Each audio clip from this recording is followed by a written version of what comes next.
Assalamualaikum warahmatullahi wabarakatuh. Halo teman-teman semuanya. Perkenalkan nama aku Mesia Karilvia dengan NIM 2505918.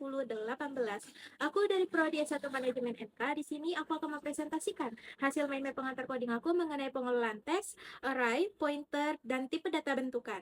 Jadi stay tune terus teman-teman. Yang pertama, ada pointer dan pengelolaan teks. Yang pertama, teks pointer itu variabel yang menyimpan alamat memori dari variabel lain, bukan dari nilai secara langsungnya. Kemudian, pengelolaan teks. Pengelolaan teks proses memanipulasi data string yang menggunakan fungsi prosedur. Deklarasinya, penulisan pointer menggunakan tanda string di depan tipe data. Cara penggunaannya, yang pertama, P menunjuk ke variabel X, yaitu variabel P berisi alamat dari X. Kedua, isi pointer mengakses nilai yang disimpan pada alamat yang ditunjuk oleh P. Ketiga, nilai yang ditunjuk oleh pointer P diisi dengan 50, mengubah isi X menjadi 50 melalui pointer. Pointer penunjuk ke alamat awal, data di memori, sedangkan array struktur data yang menyimpan banyak nilai yang sama dan disimpan secara berurutan. Nah, pointer plus array itu nanti akan menghasilkan, mengakses dan memodifikasi isi array secara langsung tanpa menyalin seluruh arraynya. Pointer, yaitu teks bisa diolah tanpa menyalin seluruh isi string dan penunjuk ke alamat awal deretan karakter. Sedangkan string dapat dipandang sebagai deretan karakter atau array of char. Pointer plus string itu akan menunjukkan ke alamat awal string dan dapat membaca dan mengubah isi teks tanpa langsung menyalin seluruh isi string. Adapun fungsi-fungsi pengelolaan teks yang pertama itu ada length, yaitu panjang dari string yang dimana menghasilkan jumlah karakter dalam string S. Kedua ada copy, copy S mulai dari posisi I sebanyak n karakter. Ketiga post, yaitu cari posisi sub pada S. Keempat ada delete, yang dimana hapus n karakter dari string S mulai posisi I, yang dimana dalam Pascal delete ini langsung memodifikasi string S. 5 ada insert, sisipkan substring sub ke string S mulai dari posisi I. Dan terakhir yang keenam ada upcase, ubah karakter menjadi huruf besar. Kemudian ada array satu dimensi. Konsep dan manfaatnya. Yang pertama, kumpulan elemen data yang bertipe sama dan berurutan. Yang kedua, setiap elemen dapat diakses langsung menggunakan indeks. Dan ketiga, menghindari banyak penggunaan variabel. Dan keempat, cocok untuk mengelola data. Kemudian, cara deklarasinya. Menuliskan tipe data, nama array, dan jumlah elemen dalam tanda kurung siku. Contohnya, pada integer nilai kurung siku angka 11. Nah, cara mengakses elemennya itu menggunakan nama array dan diakses dengan indeks dalam tanda kurung siku. Contohnya, seperti integer nilai 11 sama dengan dalam kurung siku angka 10, 20, 30, 40, 50. Nilai yang bertipe integer array yang diberi nilai awal secara berurutan.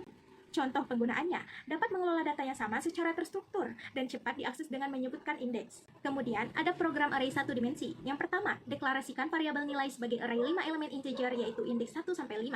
Kemudian yang kedua, ulangi sebanyak 5 kali, mulai I sama dengan 1 hingga I sama dengan 5. Ketiga, read length, cetak teks dan isi elemen ke nilai lalu isi array pada posisi I. Ada array multidimensi, konsep dan strukturnya. Array multidimensi merupakan kumpulan array yang tersusun dalam 2 atau lebih dimensi, di antara baris dan kolom. Deklarasi dan inisialisasinya. Yang pertama variabel, kemudian matriks, yaitu array di dalam kurung siku 1 sampai 2, 1 sampai 3 of integer. Cara mengakses baris dan kolomnya. Yang pertama, indeks atau dimensi 1 itu untuk nomor baris. Yang kedua, indeks atau dimensi 2 itu untuk nomor kolom. Dan ketiga, indeks atau dimensi 3, tambahan data dalam 3D, mengakses nilai array multidimensi. Contoh program sederhananya. Yang pertama, ulangi untuk baris I sama dengan 1 hingga I sama dengan 2. Yang kedua, ulangi untuk kolom J sama dengan 1 hingga J sama dengan 3 di dalam setiap barisnya. Ketiga, tampilkan posisi saat ini lalu simpan input ke array 2 dimensi pada koordinat I dan J. Kemudian, bentuk umum array multidimensi.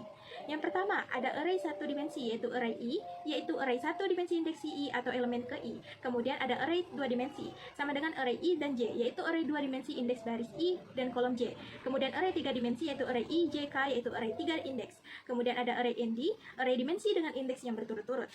Kemudian ada tipe data bentukan atau struct. Struct tipe data yang dibuat sendiri yang dapat menggabungkan beberapa variabel dengan tipe data yang berbeda-beda. Cara membuat dan mendeklarasikannya, yang pertama, deklarasikan tipe T data mahasiswa sebagai record. Yang kedua, field nama bertipe string maksimal 95 karakter. Dan ketiga, field umur bilangan bulat, nilai bilangan real. Keempat, kemudian akhiri dengan definisi record. Kemudian mengakses anggota struct, membuat variabel dari tipe struct. Kemudian akses anggota dengan menulis nama variabel diikuti titik-titik dan nama fieldnya. Contohnya, mahasiswa, titik, nama, titik. Contoh penggunaan dalam programnya. Yang pertama, program utama bernama contoh struct. Yang kedua, import library, CRT untuk CLSCR atau replan. Ketiga, buat tipe record mahasiswa.